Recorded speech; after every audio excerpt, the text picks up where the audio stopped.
Limited से हूँ और मैं आपसे बस ये जानना चाहती हूँ सर कि ऑक्सीडेटिव स्ट्रेस के बारे में आपका क्या कहना है कि क्या वो मेंटल स्ट्रेस के ऊपर उसका असर पड़ता है? बस अगर आप छोटा सा अपना इस पे नहीं, यहाँ तक स्ट्रेस का सवाल है, आयुर्वेद के पॉइंट ऑफ व्यू से फिजिकल, मेंटल और एनवायरमेंटल है, तीनों तरह का स्ट्रेस है और सबका इंटर रिलेशन है ना। और जो आपका प्रोडक्ट है जिसके संबंध में आज आपने डिटेल बताया और उसका साइंटिफिक इवेल्युएशन हुआ हर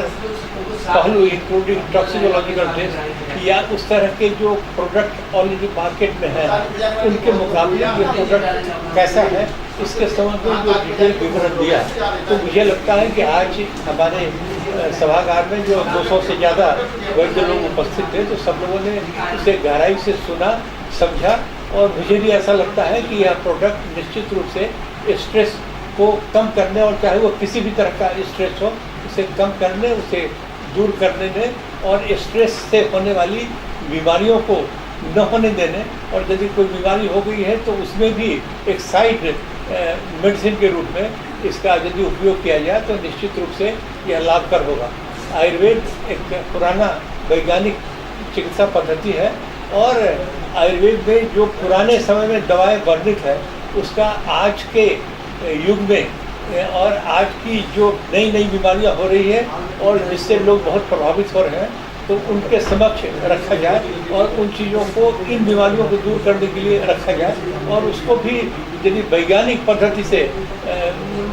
टेस्ट करने के बाद उसके गुणधर्म को बताया जाए तो वह केवल हिंदुस्तान की जनता के लिए ही नहीं बल्कि सारी दुनिया के जो रोग पीड़ित मानवता है या साइंटिस्ट है या मेडिकल प्रोफेशन के लोग हैं वो लोग आयुर्वेद की ओर देख रहे हैं और इस दिशा में वेनस प्रोडक्ट्स ने जो एजिनस करके नई दवा निकाली है उसका निश्चित रूप से स्वागत होगा, ऐसा मेरा विश्वास है। और मैं इस हर्बल्स के जो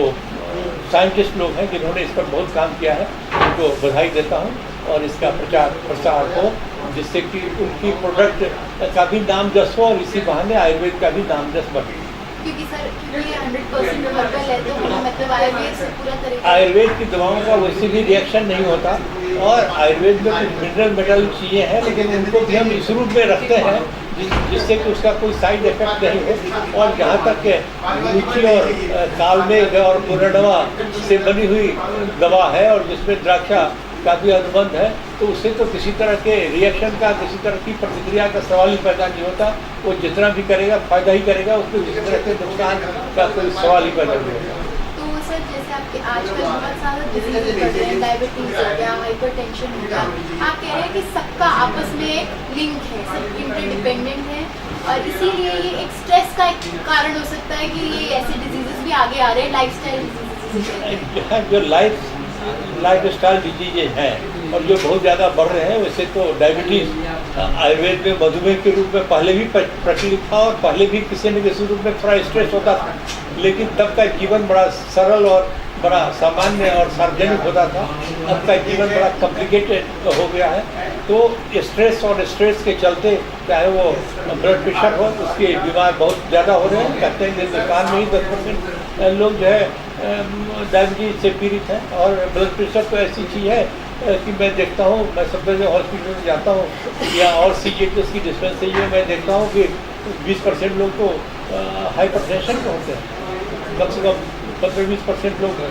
डायबिटीज़ के होते हैं और उनमें से मैक्सिमम लोग जो है स्ट्रेस जनित हैं। तो यदि स्ट्रेस को दूर किया जाए तो जो नई नई बीमारियाँ या यदि पुरानी बीमारी हो तो जो पुराने ज़माने में बहुत थोड़ी होती थी आज इतनी बड़ी परिमाण में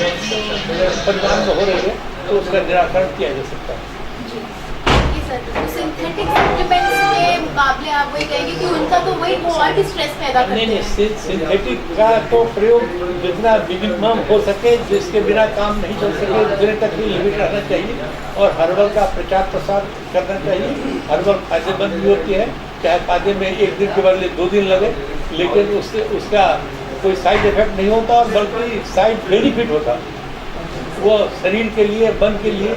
ज़्यादा अच्छा ही पैदा है क्योंकि उसके साइड इफेक्ट्स होते हैं सिंथेटिक।